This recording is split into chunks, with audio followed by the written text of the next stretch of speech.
I have the particulars of, courtesy of Jeff Passan, I have the particulars of the three-way trade involving Sean Murphy as the primary. But it's a trade between Atlanta, Oakland, and Milwaukee. Milwaukee getting William Contreras, Wilson's younger brother, who's a really good player in his own right. He's got some work to do defensively like his older brother, but I think William actually has a lot more work to do. At least we were told that during the season. Anyway, here it is, courtesy of Jeff Passan. Atlanta gets Sean Murphy from the A's. No explanation needed there except one.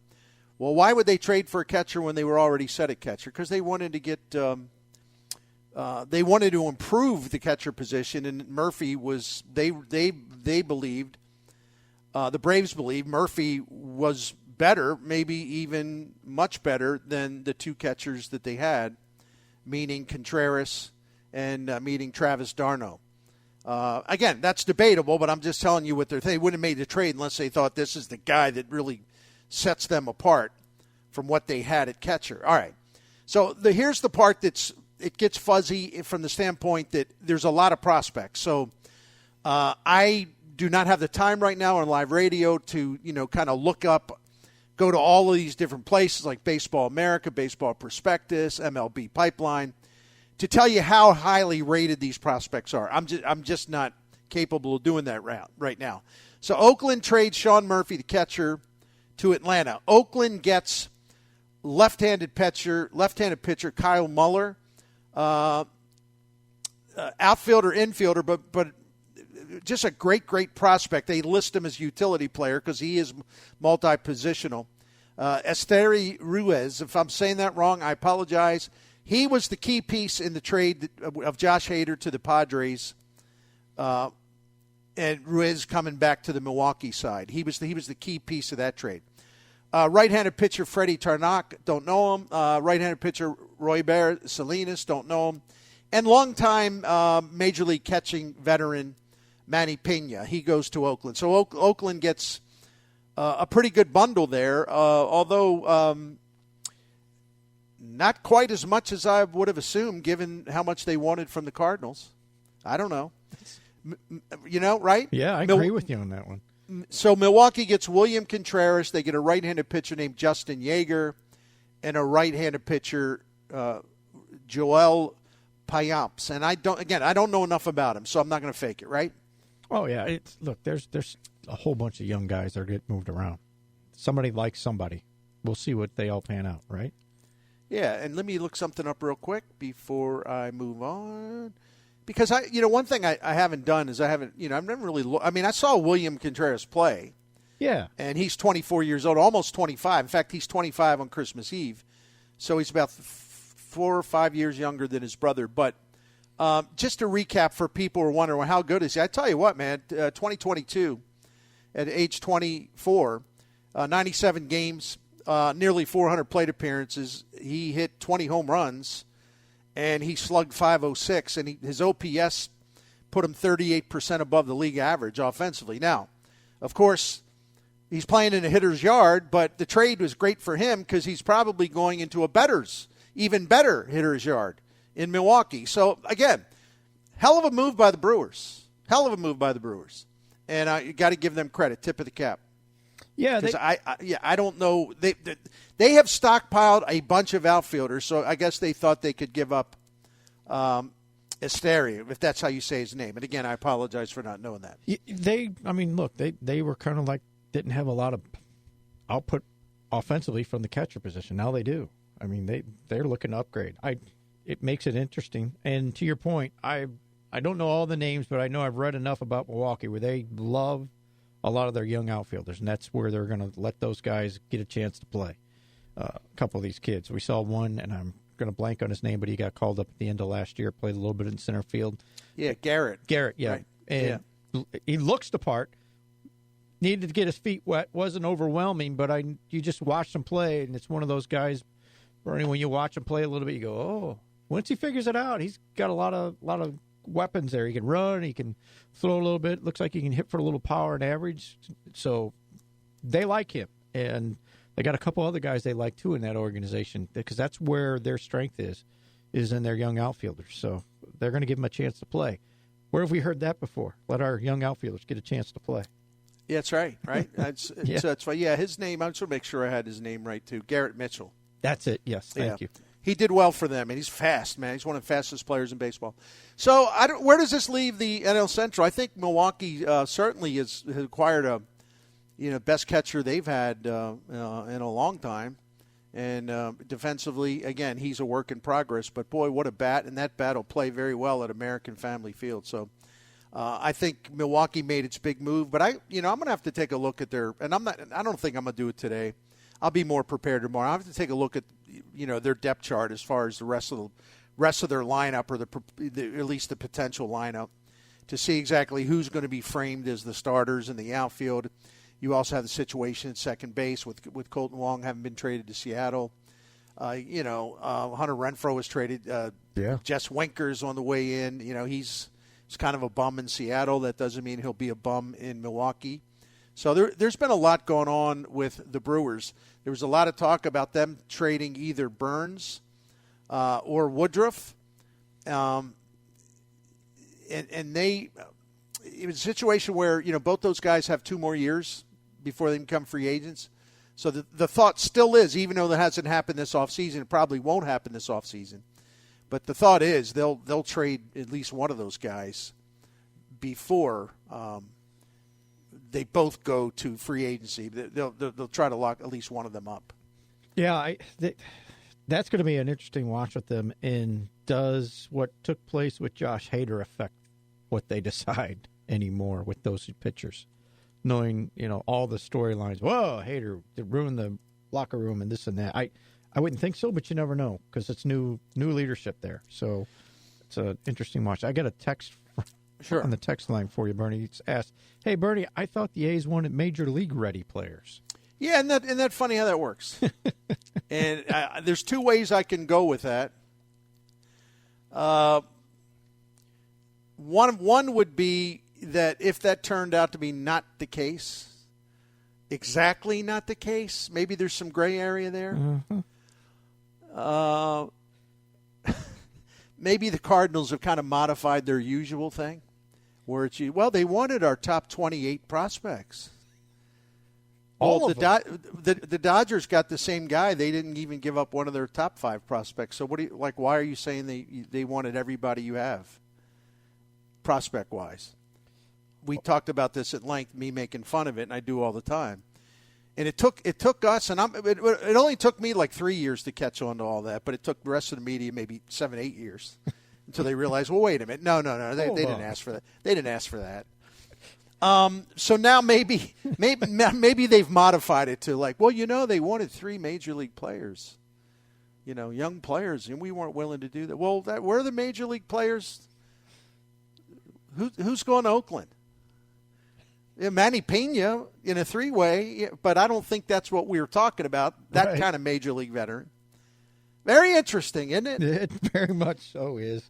The other big thing is, and we'll be playing this parlor game until the rosters are finally set, and they're not. It'll be like, well, Wilson Contreras was a heck of a signing, and I really love it, and I love the way they did it. I mean, it's going to work out great. But to use that old phrase, or I could use an old song, although I think the song was before my time, but I know it was huge. Is that all there is, my friends? So right? Yeah. Who was that, Peggy Lee or something? It might have been Peggy Lee, yeah. Is that all there is, my friends? But seriously, is that it? Is it like Mo with a one-off? Unless they find some pitcher in Thailand or something? What is that it? The Mets are going nuts. By the time I finish this sentence, they probably have signed 2 other free agents. No, they're going nuts. We can recap this later. They're going nuts. The Phillies signed Trey Turner. San Diego's going nuts, as always. The Dodgers are quiet, which is very interesting. Milwaukee now has added a big piece. And Atlanta is already better than the Cardinals, and now they added Sean Murphy, and they're going to lose Swanson. But I'll have to review what Atlanta's up to. I don't think they've really been aggressive until today. But the point is, it's nice to upgrade your catching position, which was a dire need if you're the St. Louis Cardinals. But have you really closed ground? I mean, I would say how much ground, if any, have you closed on teams in the National League who already are better than you? Let me think that over for an hour. Oh, no, I can say the answer now. No, you haven't. Not yet. Isn't it weird how the Cardinals roll? They talk about, well, we'd like to get this, we'd like to get that, we'd like to get this, we want to address this, and you're thinking, oh, they're going to be aggressive. Well, they were aggressive in terms of signing the best free agent catcher on the market, and he is a clear upgrade. I love the signing, but that's a separate issue. That can't be the only move of substance. That can't be. They continue to overrate what they have. You know, they do. It's amazing. A question on the text line here for you. Yeah. Asks, why not go get Jensen and strengthen your catcher position even more if he's relatively cheap and under control? Which guy? Jensen. I think he's talking about the catcher in Toronto. Was it Ryan Jensen? Danny Jansen? Danny No, Jansen. they're not. Yeah. They're not going to do that.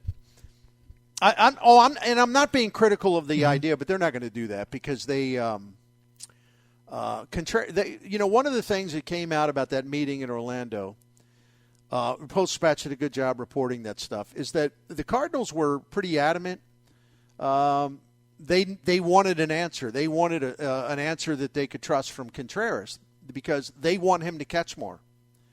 You know, they just do.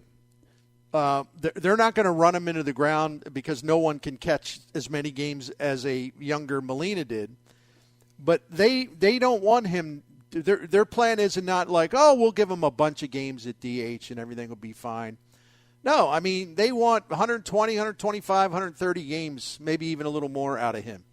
And he's fired up for it. He told them that, that was never my desire not to catch. They thought that was a good way to give me a break or whatever. And by the way, he caught 72 games last year. But what they don't mention is he missed like 3 weeks with an ankle injury, and that was a big reason for it. But you can't blame a guy for getting hurt. He does not have a significant injury history. But the other thing is, it's just something they wanted to do, and I think they did prefer Yan Gomes defensively. And I think David Ross, frankly, is kind of obsessed with that. I wonder why. That's all he did. Great defensive catcher for a long time. But I think Contreras, in a way, it's like wants to just reprove himself all over again as a catcher, wants to dispel this notion that, he's not going to catch a heavy volume of games. He's determined to do just that, and that's what the Cardinals wanted to hear. That's one of the things they wanted to hear. So, but no, I doubt that they would do that because again, I don't know what Toronto wants for these catchers. They don't have to really do anything. I'd be surprised if they didn't move one of the three. I think they want to keep Kirk because he's under contract for 4 more years. I'd be really surprised if they traded Moreno, who is like one of their top prospects, and he's a really young catcher. Unlike at least the one young catcher that the Cardinals would have you believe is a combination of Johnny Bench and John Roseboro or something. The kid in Toronto is really, really good. Has a chance to be great. So I don't think they're going to trade him, but maybe they will trade Jansen. I'd like to see him actually have a better backup catcher than they do, and I'm gonna say that's a tip of the cap to whoever texted us there, because that's what he's thinking or she's thinking undoubtedly, because even if Contreras catches 120 games, I don't want to look at the number 2 catcher the Cardinals have for 40, 45 games. I just don't. Doesn't hit. Unbelievably bad at framing strikes. One of the worst in baseball. There's nothing there. Other than the media likes him, and we're told the pitchers like him. And if they like him as a catcher, they're stupid because he costs them. Because there are strikes on the table that he turns into balls because he doesn't know how to pitch frame. See, that's a really bad pitch framer, not Wilson Contreras, who's average and actually technically the last 3 years slightly above average at pitch framing. You look at Kisner and you look at a list of 60 in pitch framers, he's down there like 57, 58. That's how bad he is. So, they have upgraded the starting catcher job. They have not, however. They need a better backup. That's my opinion. Because there will be some times maybe you do DH Contreras, and there's nothing wrong with that, by the way. They did that with Goldie and Arenado last year. Mm-hmm. Those guys DH'd a lot more than I thought they would. I actually think it's a smart way to give a guy a bit of a break, especially a catcher. But you don't want to DH him more than the minimal, if you are really going to sacrifice a lot of quality hitting and defense by, using Kisner as your number 2. And I'm sorry, I'm not being mean. This is professional sports. You evaluate performance. I mean, it's as simple as that. That's all that matters.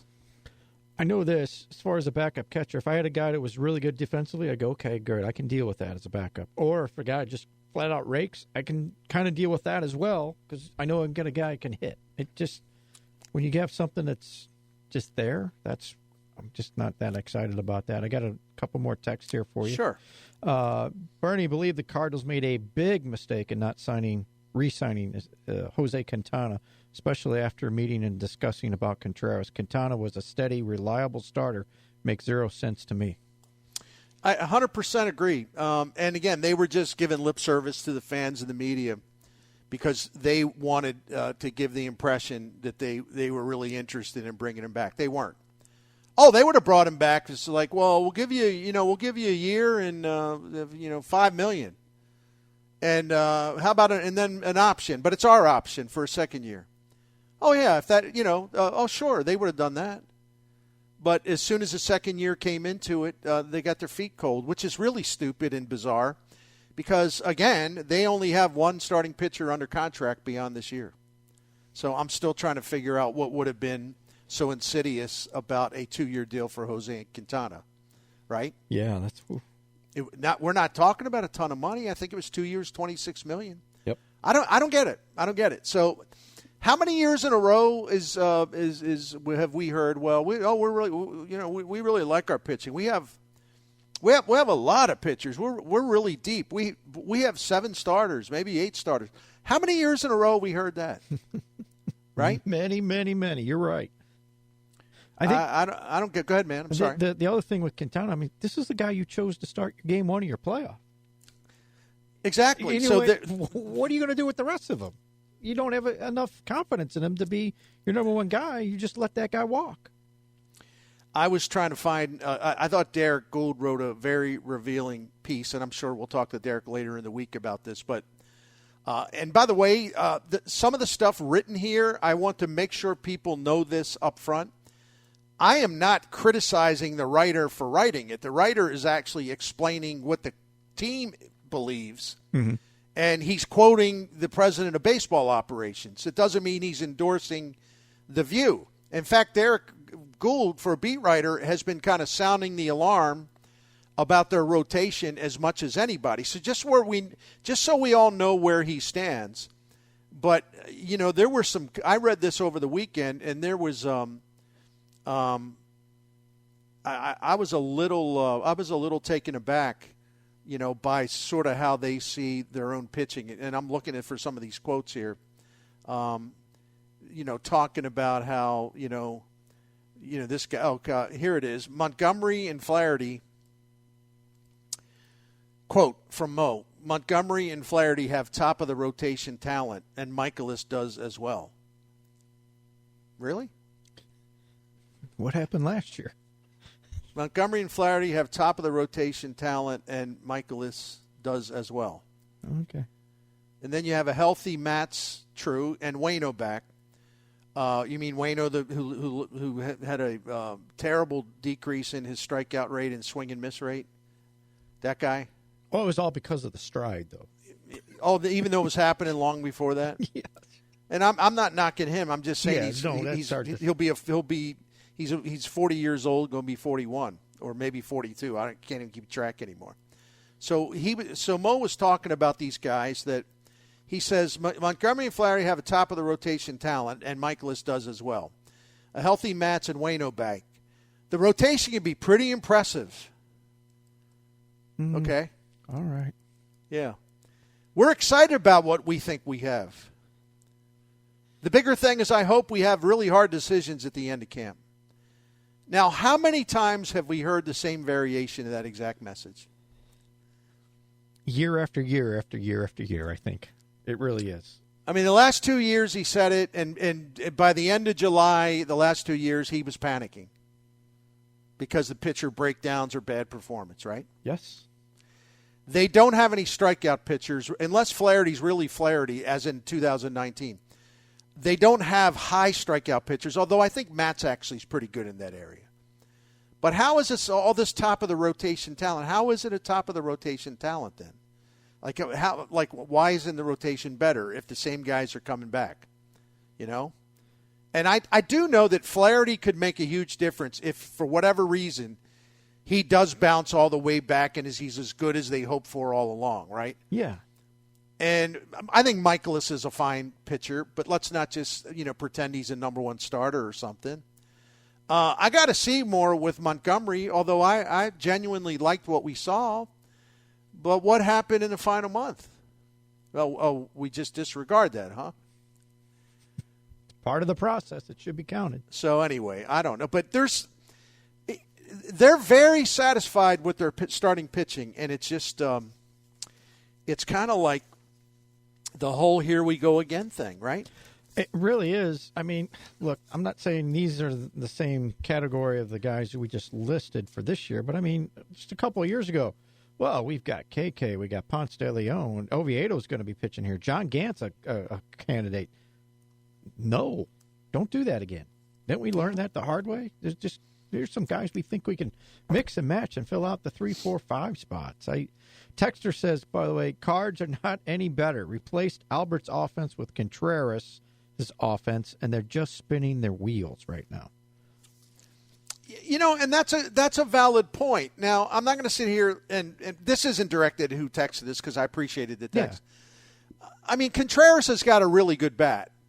And as incredible as Pujols was, he was DHing most of the time, but also he didn't hit for the first half of the season, hardly at all, really.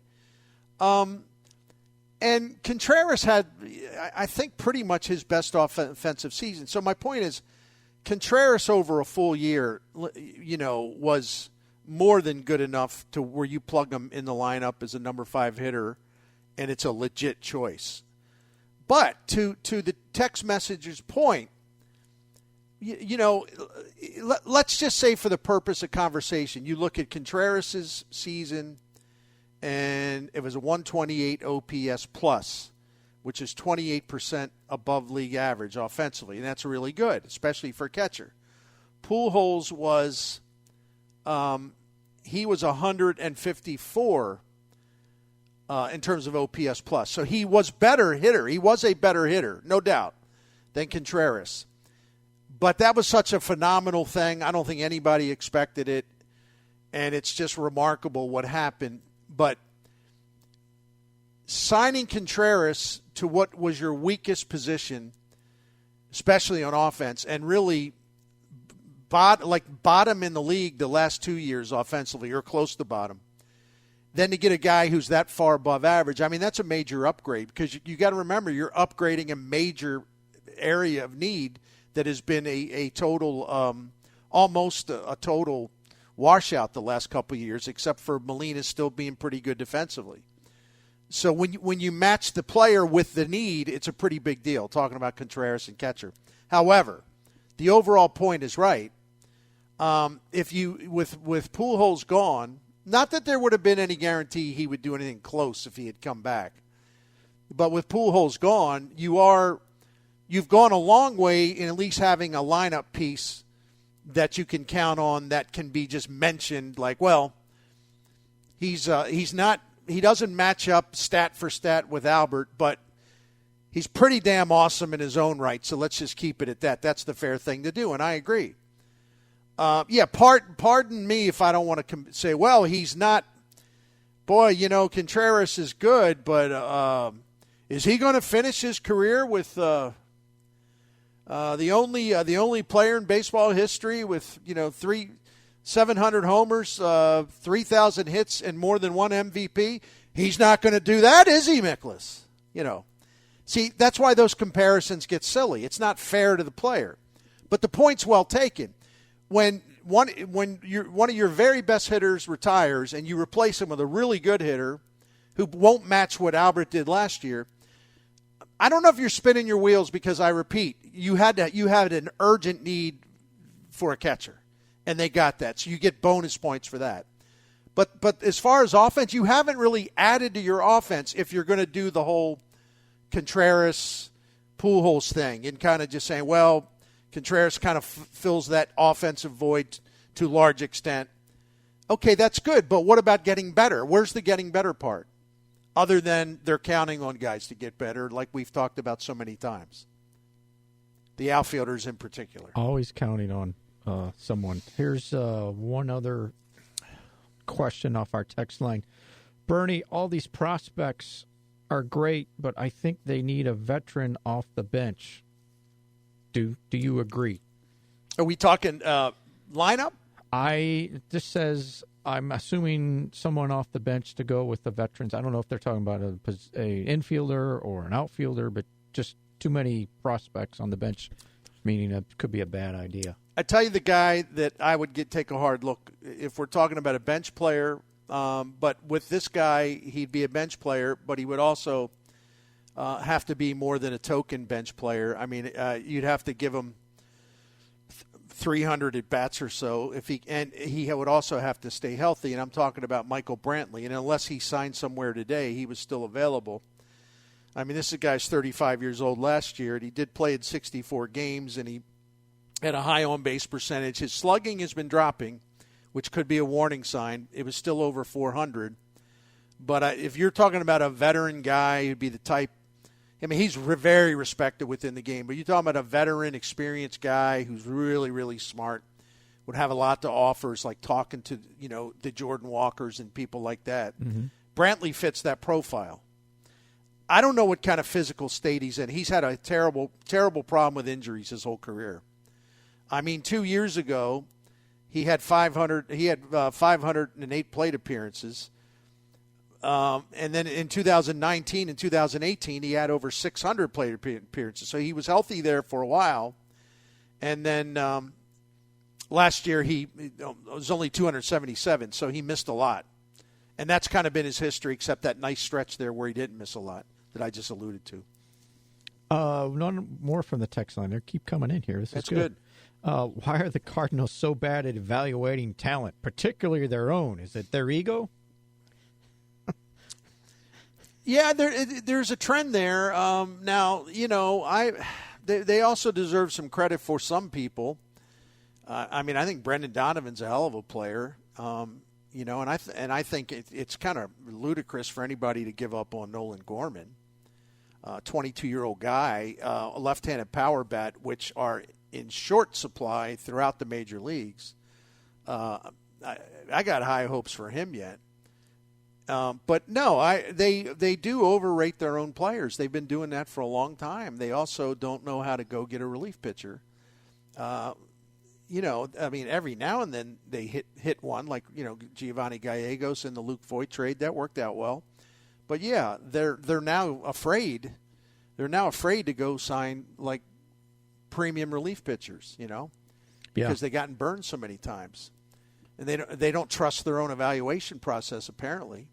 So, but they've always overrated starting pitchers. They certainly overrate young players coming to the majors.